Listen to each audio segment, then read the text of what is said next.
This is a video for anyone who may not be coping well with world events today.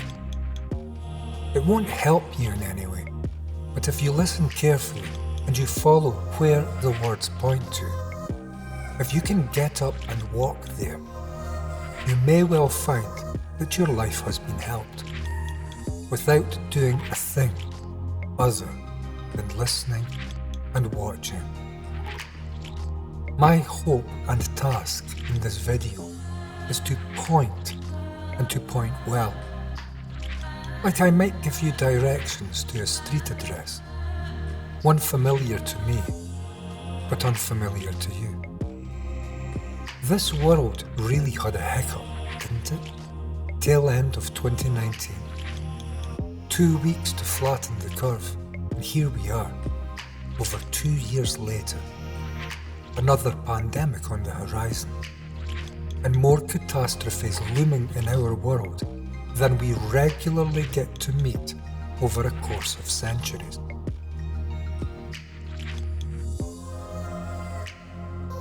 This is an interesting and frightening time for us all to find ourselves alive. And so many of us must be psychologically affected by these events, if not in our personal lives, then certainly in our communal world. This world, for all of us not very rich, has rarely witnessed so holistically such a tremendous and enforced deviation from its routine, regular modes of recent historical continuity. Has it got to you in some way? We are in trouble. Allow me to explain why. The psychological state you live within is what builds the world around you. If you are full of fears, your daily life becomes full of fears, and your actions arise from the ground of your current psychological state. Fearful actions produce fearful consequences, sometimes violent consequences. If you are full of anger, as justified as it may feel, you are responsible for adding further anger to an already overboiling pot. You are, in effect, the essence of violence in this world. We like to live and act and think as though we are all divided from this world, in it rather than of it. But our daily psychological states, which one must comment upon here, and point out that these are arising emotional conditions which we have no control over or insight into, through virtue of having little understanding of the operational structures of our daily thinking mind.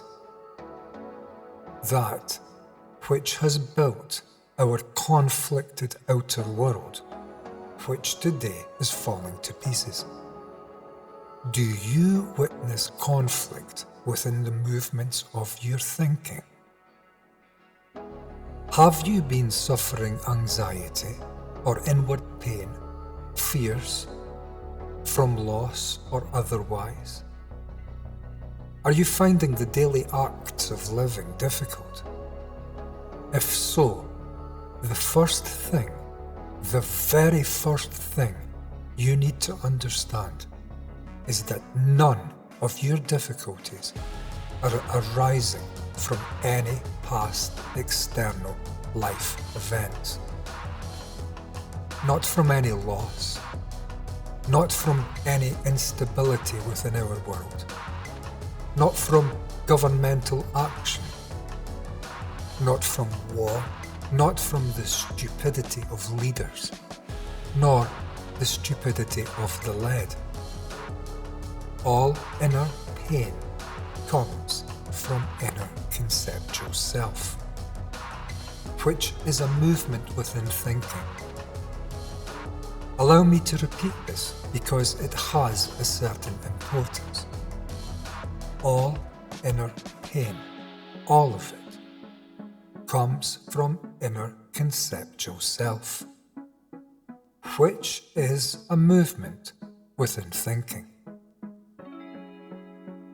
Listen carefully. You carry a misconception this very day about the inner structure of what you are psychologically. We have been deeply educated and encouraged to see ourselves in this inner psychological field as being a watcher, a listener, an observer, a controller perhaps, to the overall movements of our minds, the movement of thinking. This accepted, unquestioned approach to life is an unfortunate one. For one thing, it is completely untrue. You are no watcher of the mind. You are that mind. It appears as though you are watching something, but truly, this is nothing other than a sleight of hand, or rather, a sleight of mind. If you truly seek to understand the inner natures of what you are, the very first thing to understand is that you must develop a capacity to watch the movements of thought, whatever they are, without choice. Thought must tell you about itself. You know nothing, and it holds all. You must learn to be quiet and simply to listen to thought, and allow thought to unfold its wings, to do its thing, to dance its dance. Take patience, but be deliberate. Do not identify with this inner movement, or you will certainly be lost. You must walk across a dark room and open a door. But many obstacles await within that dark room. If you can develop, through persistent application, from seeing the need to end the corruption of fear in our lives, the ability to watch yourself from silence, from total non-commentary about what you see, from choicelessness, from a position of only listening. For listening demands that you be quiet, that you may hear in totality. Then, only then, thought will reveal its every movement to the total silence which listens. And what shall you hear? What shall you hear? Do you want me to describe for you? Why don't you listen so completely and find out? I can paint a picture in words, but the words are not the thing. You are no creator of thought, the thinker behind these words and images. No such thing exists. Verify this, that it may bring value to your life. You are actually a stream within the ever-flowing movements of words and images.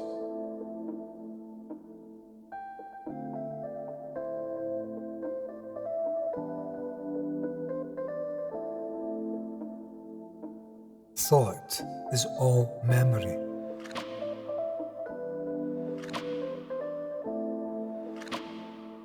And you are the center of all memories. a central image within a field of image making.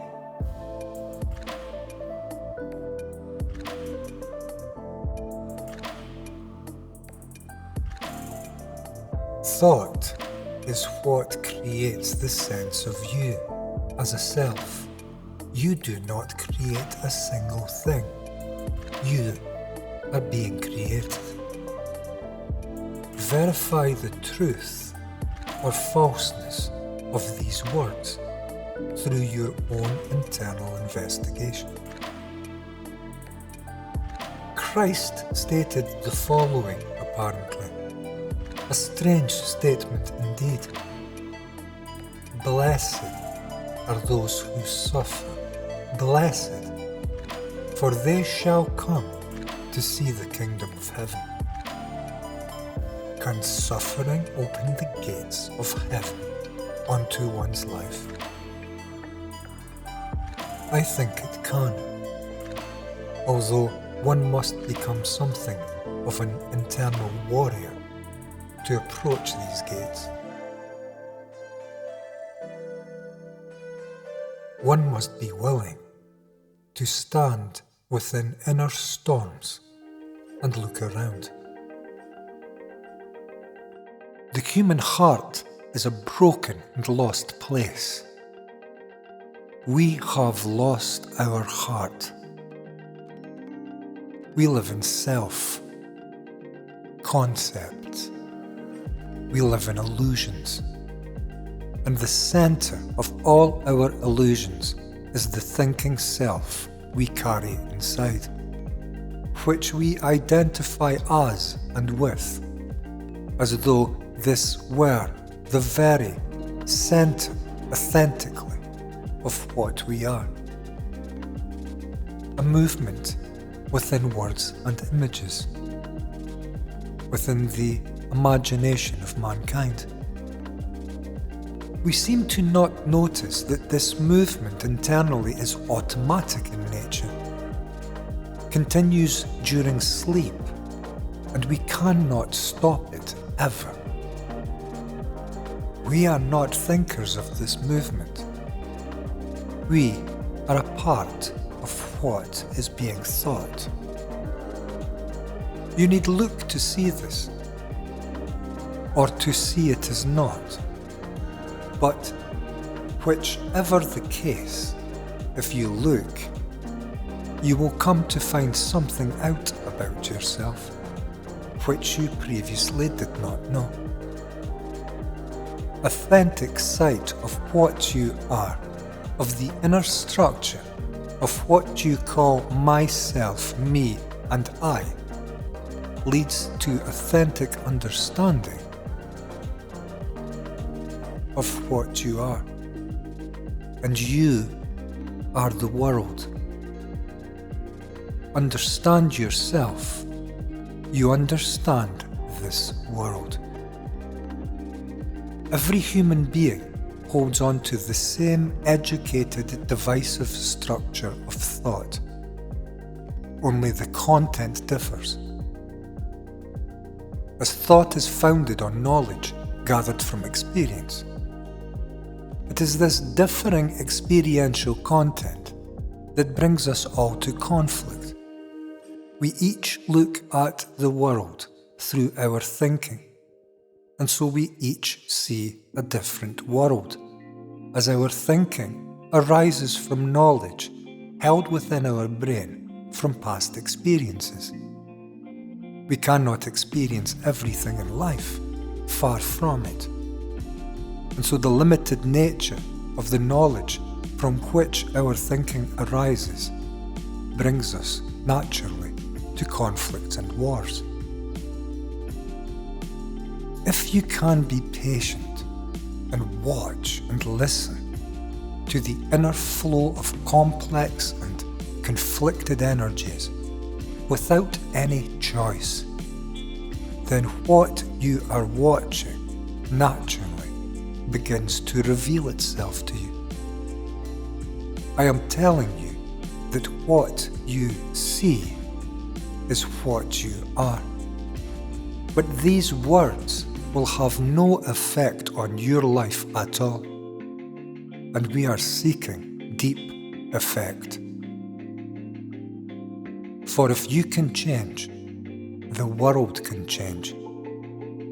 If we remain within our current non-understanding of our inner divided psychological illusory minds, which give birth to our every action, one and all, our race will soon come to destroy itself.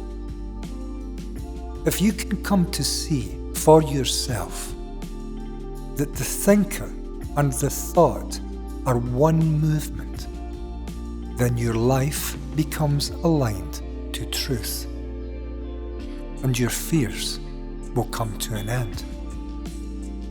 You will cease to resist anything inside of you when you see that what you see is the same as what is looking.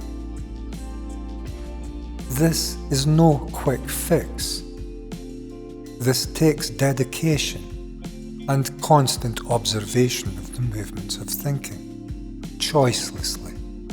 But this is the only true fix.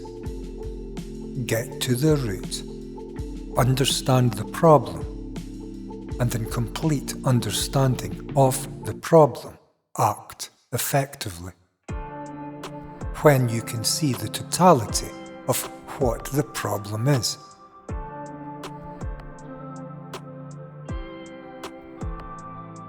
The beauty of all of this, and there is great beauty here, is the seeing that the thinker is the thought. This direct observation, without translation of any kind, releases the brain from every conflict it has ever carried. It ceases to divide and battle, and so your mind will come to know and live in peace. And the birth of this peace within your mind shall be the birth of the peace of our new world. A mind free of fear is the only thing that will ever build a world free of fear.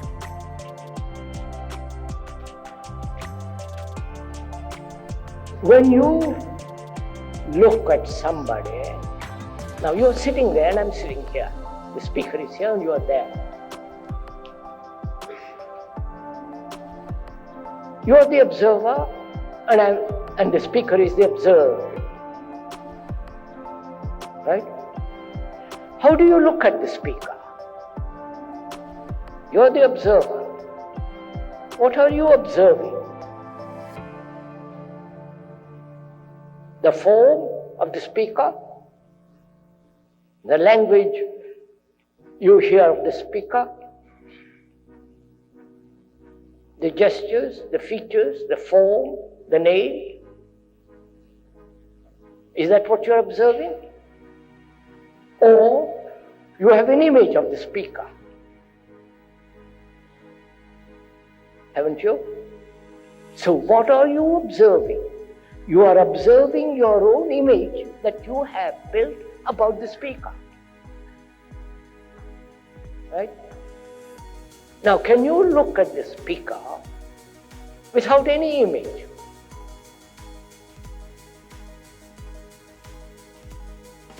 Which means then you are really looking, aren't you? Then you are really listening. Not listening to your image, your preconceived ideas, but actually putting all that aside, you're listening, you're looking. Now, can you look at yourself similarly? Because when you look at yourself, you have an image of yourself, what you should be, what you should not be. Right? You have an idea, which is a gaze, an image that you must succeed, you must do good, you must achieve. You have images. Not only about yourself, you have images about others and the world. So you're always looking through an image, through a formula. Now can you look without the image, without the formula? The image, the formula is the meaning.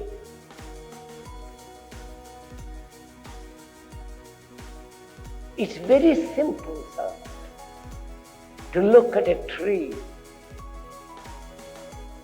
the cloud, the bird, the next, your neighbor, your wife, or your girl, whatever it is, to look without a single image. Then you are related. Then the bird you look without the me, without the word. Then you will never kill anything in your life.